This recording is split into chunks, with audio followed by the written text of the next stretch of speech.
Good afternoon friends, ಎಲ್ಲರೂ ಹೇಗಿದ್ದೀರಾ? ಚೆನ್ನಾಗಿದ್ದೀರಾ ಅಂತ ಭಾವಿಸ್ತೀನಿ. ಇವತ್ತು ಲಂಚಿಗೆ ನಾನು ಎಗ್ ರೈಸ್ ಮಾಡೋಣ ಅಂತ ಅಂದ್ಕೊಂಡಿದ್ದೀನಿ.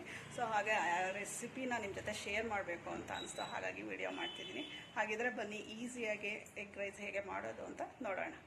ನೋಡಿ, ಇಲ್ಲಿ ಇದಕ್ಕೆ ಬೇಕಾಗಿರೋ ಇಂಗ್ರೀಡಿಯೆಂಟ್ಸ್ ಎಲ್ಲ ಇದೆ. ಒಂದು 4 ಮೊಟ್ಟೆ ತೊಗೊಂಡಿದ್ದೀನಿ, ಸ್ವೀಟ್ ಕಾರ್ನ್ ಇದೆ, ಕ್ಯಾಪ್ಸಿಕಮ್, ಹಾಗೆ ಬೀನ್ಸ್, ಕೋಸು, ಕ್ಯಾರೆಟ್, ಆನಿಯನ್, ಮತ್ತು ಇಲ್ಲೊಂದು 2 ಗ್ರೀನ್ ಚಿಲ್ಲಿ ತೊಗೊಂಡಿದ್ದೀನಿ, ಮತ್ತು ಶುಂಠಿ ಬೆಳ್ಳುಳ್ಳಿ ಪೇಸ್ಟು, ಕೊರಿಯಾಂಡರ್, ಹಾಗೆ ಇಲ್ಲಿ ಸೋಯಾ ಸಾಸ್, ಹಾಗೆ ಸ್ವಲ್ಪ ಪೆಪ್ಪರ್ ಪೌಡರ್.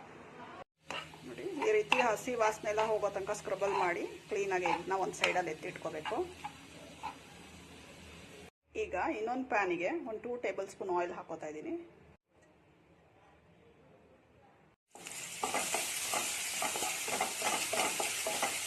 ಲಾಸ್ಟಲ್ಲಿ ಸ್ವೀಟ್ ಕಾರ್ನ್ ಆ್ಯಡ್ ಮಾಡ್ತಾ ಇದ್ದೀನಿ. ಎಲ್ಲ ವೆಜ್ಜೀಸ್ ಒಂದು 50% ಕುಕ್ ಆದರೆ ಸಾಕು, ಯಾಕಂದರೆ ಅದು ಕ್ರಂಚಿನೆಸ್ ಇದ್ರೆ ತಿನ್ಬೇಕಾದ್ರೆ ತುಂಬ ಚೆನ್ನಾಗಿರುತ್ತೆ. ಸಾಲ್ಟ್ ಆ್ಯಡ್ ಮಾಡ್ತಾ ಇದ್ದೀನಿ. ಈಗ ಕುಕ್ಡ್ ರೈಸ್ನ ಹಾಕ್ತಾ ಇದ್ದೀನಿ. ನೀವು ಬೇಕಿದ್ರೆ ಇದಕ್ಕೆ ಬಾಸುಮತಿ ರೈಸ್ ಬೇಕಿದ್ರು ಯೂಸ್ ಮಾಡ್ಕೋಬೋದು.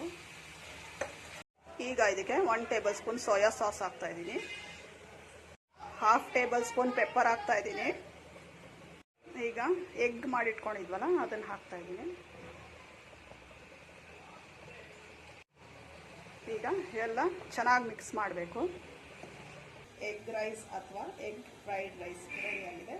ಸರ್ವ್ ಮಾಡ್ಕೊಳ್ಳೋಣ.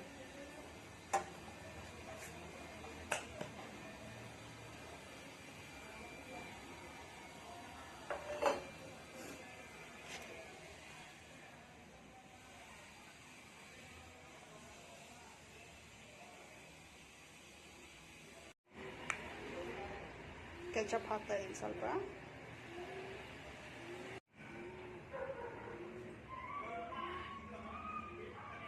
ನೋಡಿದ್ರಲ್ಲ ಎಷ್ಟು ಈಸಿ ಆ್ಯಂಡ್ ಸಿಂಪಲ್ಲಾಗಿ ನಾವು ಎಗ್ ರೈಸ್ ಅಥವಾ ಎಗ್ ಫ್ರೈಡ್ ರೈಸ್ನ ರೆಡಿ ಮಾಡ್ಬೋದು ರೆಸ್ಟೋರೆಂಟ್ ಸ್ಟೈಲ್ ರೀತಿಯಲ್ಲೇ. ಅದು ಅಲ್ಲದೆ ಯಾವುದೇ ರೀತಿಯಾದ ಆರ್ಟಿಫಿಷಿಯಲ್ ಕಲರ್ಸ್ನ ಯೂಸ್ ಮಾಡದೆ ಎಷ್ಟು ಬ್ಯೂಟಿಫುಲ್ಲಾಗಿ ಮಾಡ್ಕೋಬೋದು ಅಂತ. ಹಾಗೆ ಇದು ಟೇಸ್ಟ್ ನೋಡೋಣ ಹೇಗಿದೆ ಅಂತ.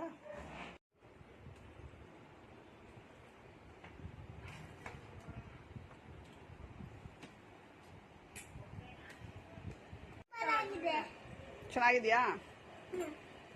ಟೇಸ್ಟಿ?